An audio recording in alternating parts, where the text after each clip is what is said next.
जबरदस्ती भी पुण्य कराया जाए तो उससे लाभ होता। सर जॉन वुडरॉफ का नाम सुना है?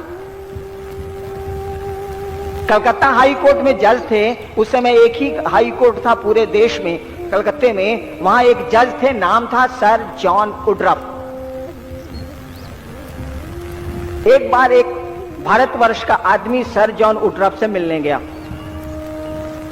उस भारतवर्ष के आदमी ने कहा, धोती कुर्ता में वो आदमी गया, नाम बाद में बता देंगे। कहा कि वेल मिस्टर जस्टिस, मैं हिंदी में बोलता हूं। कहा कि सुनिए जज साहब, हमारे एक शिष्य ने खून नहीं किया है।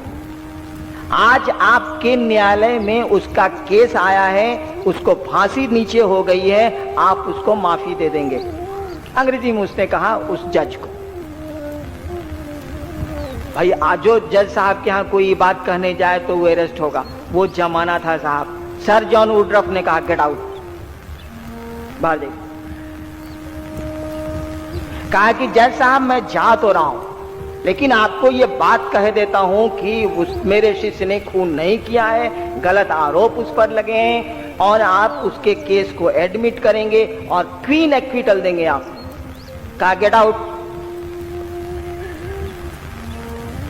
सर जॉन वुडरॉफ लिखते हैं, वो पूरी तरह याद किए हुए हैं कि दूसरे दिन यह मामला है और इसमें जजमेंट देना है कि केस एडमिटेड। एडमिट होगा तब ना फांसी होगी उसको। Case admitted. 2 महीना के बाद वही आदमी फिर जस्टिस से मिलने आता और सर्टिफाइड कॉपी जजमेंट के लिए हुए हैं और सर जॉन वुडरॉफ से कहता है थैंक यू मिस्टर जस्टिस, आपने एक्विटल दिया, इसके लिए आपको बहुत बहुत धन्यवाद। कहता व्हाट नॉनसेंस, क्योंकि उसने तो जजमेंट दिया था कि केस एडमिटेड। कहा कि दिस इज योर ऑर्डर। उस आदमी ने वो आदेश की सत्यापित प्रति जज साहब को दी। सर जॉन वुडरॉफ ने उस आदमी को बैठाया, अपने ऑफिस के आदमी को कहा रिकॉर्ड लाओ। रिकॉर्ड मंगाया। सर जॉन वुडरॉफ देखते हैं कि अपनी कलम से उन्होंने लिखा है acquittal, hard and the accused, और उसी की सर्टिफाइड कॉपी वो लेके आए। 15 मिनट 20 मिनट तक सर जॉन वुडरॉफ सोचते रहे। उसके बाद सादा पन्ना खींचा। उस समय गवर्नर जनरल इन काउंसिल होता था, मैंने उस समय वही सबसे बड़ा अफसर होता था इस देश में। लिखा governor general in council, I sir John Woodroffe hereby resign. Sir John Woodroffe ने रिजाइन कर दिया। और जो आदमी गया था यह बात करने के लिए उसी के शिष्य हो गए। उनका नाम था विद्यार्णव। सर जॉन वुडरॉफ ने तंत्र पे बहुत सुंदर लिखा है और बहुत खूब लिखा है। एक जगह सर जॉन वुडरॉफ लिखते हैं, जबरदस्ती पुण्य कराने की बात मैं आपको बता रहा हूं। लिखते हैं, वो उनकी किताब है द प्रिंसिपल्स ऑफ तंत्र, 2 वॉल्यूम में, इतनी मोटी। लिखते हैं कि एक कलकत्ता हाई कोर्ट में मेरा दोस्त था जो वकील था, बंगाली था, वकील था, मेरा दोस्त था वो, और सारे कुकर्म करता था। वो बहुत पैसे वाला था, कलकत्ता हाई कोर्ट में वकील था, उन्हीं का दोस्त था। वो सब धंधा करता था, वो शराब पीना, ये करना वो करना। एक दिन उसको बीमारी हुई, डॉक्टरों ने कह दिया कि आप नहीं बचेंगे। उसको पूजा पाठ से कुछ लेना वकील को नहीं था, पूरी तरह सर्वगुण संपन्न था वो, सामाजिक कुरीतियों का पैसा था ही। वो 6 महीना अपने बिस्तर पर रहा और मर गया। उसका सर जॉन वुडरॉफ का मित्र जो वकील था 6 महीने बिस्तर पर रहा और मर गया।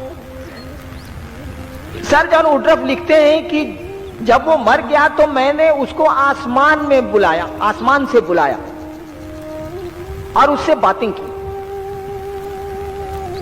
सर जॉन वुडरॉफ लिखते हैं कि तुम अभी कहां हो? सर जॉन वुडरॉफ ने अपने मित्र वकील, मरे हुए मित्र वकील से पूछा अभी तुम कहां हो? तो उसने बताया उनको कि मैं शिवलोक में हूं। सर जॉन वुडरॉफ ने पूछा कि शिवलोक में क्या शिव रहते हैं? उसने कहा नहीं, शिवलोक में रामकृष्ण परमहंस जैसे लोग रहते हैं।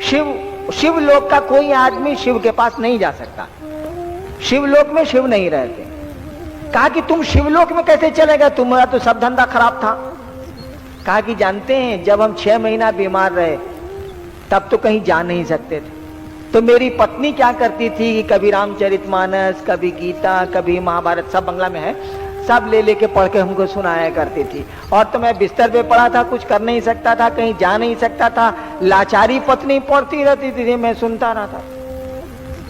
मरने के पहले तक मेरे भी कुछ भाव जग गए परमात्मा के प्रति, और देखिए ना, मुझको प्रेतलोक में जाना चाहिए था, मैं शिवलोक में आ गया।